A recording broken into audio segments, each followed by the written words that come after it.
जो ढिशुम ढिशुम की आवाज सुनाई देती है वो दरअसल चप्पल और कच्चे मांस से बनाई जाती है। हाँ सच्ची। So we have a flank steak. तो जैसे कि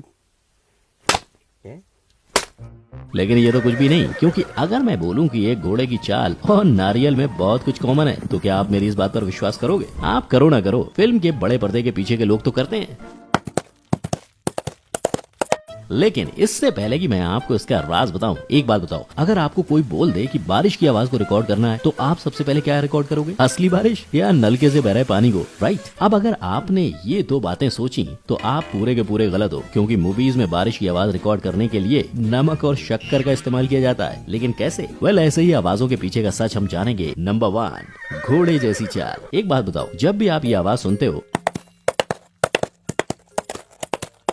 तब आपका दिमाग ऑटोमेटिकली घोड़े पर चला जाता है ना? लेकिन अगर मैं कहूँ कि आपका दिमाग बहुत गलत दिशा में दौड़ रहा है, क्योंकि असल में ये तो नारियल के छिलके की आवाज है। जी हाँ, और ये सीन जो हमने बाजीराव मस्तानी में देखा था, जहाँ रणवीर सिंह अपने घोड़े पर सवार जंग लड़ने के लिए भागे जा रहे हैं, उसकी भी आवाज कुछ इसी तरह बनाई गई थी। और ये कमाल का टैलेंट के पीछे बोले आर्टिस्ट सज्जन चौधरी और करनैल सिंह का हाथ है, जिन्होंने नारियल के छिलके की मदद से इस दमदार सीन को और दमदार बना दिया। लेकिन सिर्फ नारियल से काम नहीं ना बन पाएगा, क्योंकि जैसा कि आप देख सकते हो, वो घोड़ा कोई कंक्रीट के सड़क पर तो टहल नहीं रहा है, बल्कि वो तो जंग के मैदान पे दौड़ता हुआ दिखाई दे रहा है। इसलिए इस आवाज की हूबहू नकल करने के लिए इन्होंने बड़ी चालाकी से मिट्टी पर पड़ रहे घोड़े के कदम की नकल नमक से की थी। मड होना चाहिए यहाँ पर, तो हम लोग मड का फील देने के लिए सॉल्ट का इस्तेमाल करते हैं। वैसे यहाँ आपको जानकर हैरानी होगी कि ये नारियल और घोड़े की चाल का कनेक्शन सबसे पहले 1975 की picture Monty Python and the Holy Grail से ली गई थी, जिसका इस्तेमाल आज भी किया जाता है। पर मुझे बताएं, आपके दिमाग में क्या सवाल आ रहा होगा कि ये फोले आर्टिस्ट क्या होते हैं? हाँ, तो ये फोले आर्टिस्ट वो लोग होते हैं जो फिल्म में चल रहे सीन के पीछे सारे एक्स्ट्रा आवाज, जैसे कोई ताली बजा रहा है या जोर से सांस ले रहा है या जानवर की आवाज, ऐसी आवाजों को और भी अच्छी तरह से बताने के लिए अपने आजू बाजू से मिलने वाली वेस्ट चीजों से रियलिस्टिक आवाज बनाते हैं।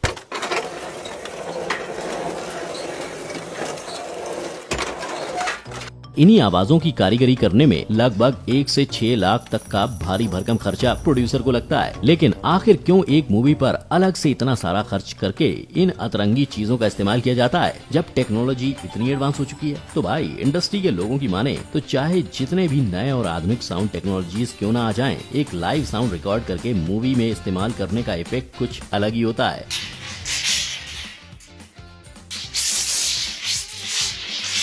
जो कोई भी आर्टिफिशियली मेड साउंड से नहीं हासिल हो सकता है। और आप मानोगे नहीं, ये जो टेक्निक की हम बात कर रहे हैं वो दरअसल 1920 से चली आ रही है, जिसको शुरू करने का श्रेय जाता है जैक फोले को, जिन्होंने इसकी शुरुआत की थी साइलेंट एरा के जमाने में, जब मूवीज में कोई डायलॉग नहीं हुआ करते थे। पूरी मूवी सिर्फ एक्टिंग, इमोशंस और साउंड इफेक्ट्स पे ही चलती थी। जैसे कि चार्ली चैपलिन की कोई भी मूवी देख लो, और वो अपने आजू बाजू की चीजों से मूवीज में ये रियलिटी के इफेक्ट्स लाते थे। इनका इम्पैक्ट इतना ज्यादा था कि आज इन्हीं आर्टिस्ट को फोले आर्टिस्ट भी बुलाया जाता है। नंबर 2, कदम कदम बढ़ाए जा।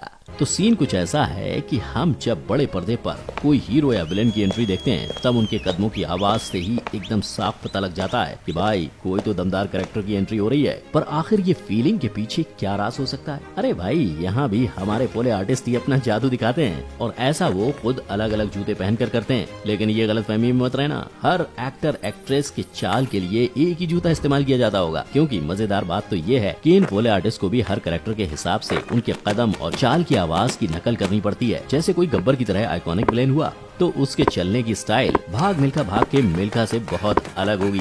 उसी तरह अगर कोई नाजुक सी हीरोइन की नजाकत भरी चाल को आवाज देने की जरूरत पड़ जाए, तो उस रोल के लिए भी अलग से जूते चुने जाएंगे। और इन फोले आर्टिस्ट को इन एक्ट्रेस की इसी नजाकत को अपने स्टूडियो में अपने तरीके से बनाना पड़ता है। यानी देखा जाए तो इन फोले आर्टिस्ट को भी किसी एक्टर या एक्ट्रेस की तरह हर कैरेक्टर को बहुत ध्यान से समझना पड़ता है, और तभी जाके वो सही तरीके से उनकी चाल की आवाज देने में सफल हो पाते हैं।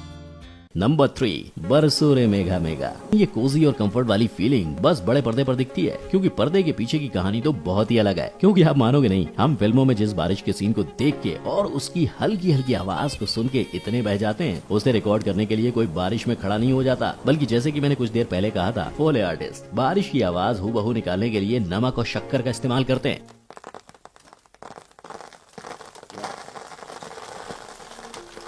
और सिर्फ इतना ही नहीं, उन लोगों को इस बात का भी ख्याल रखना पड़ता है कि फिल्म के सीन में बारिश कितनी तेजी से गिर रही है या फिर हल्की हल्की ही गिर रही है। यानी इन्हें हर उस बात का ख्याल रखना होता है जिस बात पर शायद किसी दर्शक का ध्यान भी ना जाता होगा। नंबर 4, नादान परिंदे। अच्छा तो दर्शकों एक बात बताओ, क्या आपने कभी किसी पंछी और अपने वॉलेट में कोई भी समानता देखी है? आई एम श्योर आपने नहीं देखी होगी, पर हमारे कमाल के फोले आर्टिस्ट को ये समानता दिखाई देती है। अब इससे मेरा मतलब ये है कि जब भी कोई फिल्म में पक्षी या परिंदे को उड़ने या उसके पंखों को फड़फड़ाने की आवाज को बताना होता है, तब ये फोले आर्टिस्ट और कहीं नहीं बल्कि अपने पीछे की पॉकेट में ही हाथ डालते हैं।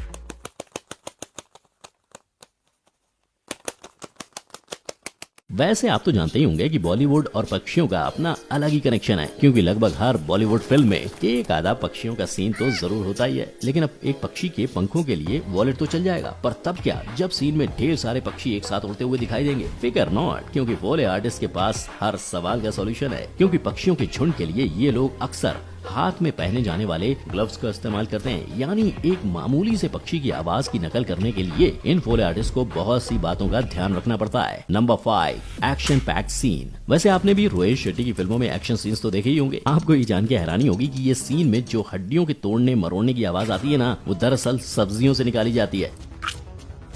जी हाँ, दरअसल फ्रिज में पड़े हुए गोभी को अगर माइक्रोफोन के सामने कुचला जाए तो एकदम डिट्टो हड्डियों के टूटने की आवाज आएगी। यही नहीं, ऐसे और भी तरीके हैं जिससे हड्डी के मरोड़ने की आवाज निकाली जाती है, जैसे सेलरी या फिर कच्चे पास्ता से भी। वैसे ये तो बात हुई हड्डियों की, पर अगर तुम किसी फाइटिंग सीन को देखो तो सिर्फ हड्डियां तो नहीं टूटी है ना, विलेन और हीरो के बीच में एक आधा मुक्का और लात भी पड़ी ही जाती है। इन पंचिंग और किकिंग के सीन्स में आवाज डालने के लिए ये लोग अपने आप को ही पीट लेते हैं। और आप मानोगे नहीं, कभी कभी अगर सीन में एकदम दमदार पंच को दिखाना पड़ जाए तो ये लोग कच्चे मांस का भी इस्तेमाल कर लेते हैं। अब इससे होता क्या है, ये मांस को पंच करने से जो आवाज निकलती है वो हूबहू किसी को सच्ची में पंच कर रहे हो वैसी लगती है। अब पंच तो थोड़ा इंटेंस हो गया। मान लो कि साधारण से थप्पड़ वाले सीन पर आवाज डालनी पड़ जाए तो ये फोले आर्टिस्ट चप्पल से अपना काम चला लेते हैं। वहीं अगर कोई जंग का सीन दर्शाना है, जैसे अगर हम बाजीराव मस्तानी के सीन की बात करें, तो फोले आर्टिस्ट अपने पास मौजूद अलग अलग प्रॉप्स की मदद से उस सीन को और बेहतर बना देते हैं। बेसिकली इन सारी चीजों से एक बात तो एकदम क्लियर हो जाती है कि बस मूवी बना देने से काम खत्म नहीं हो जाता,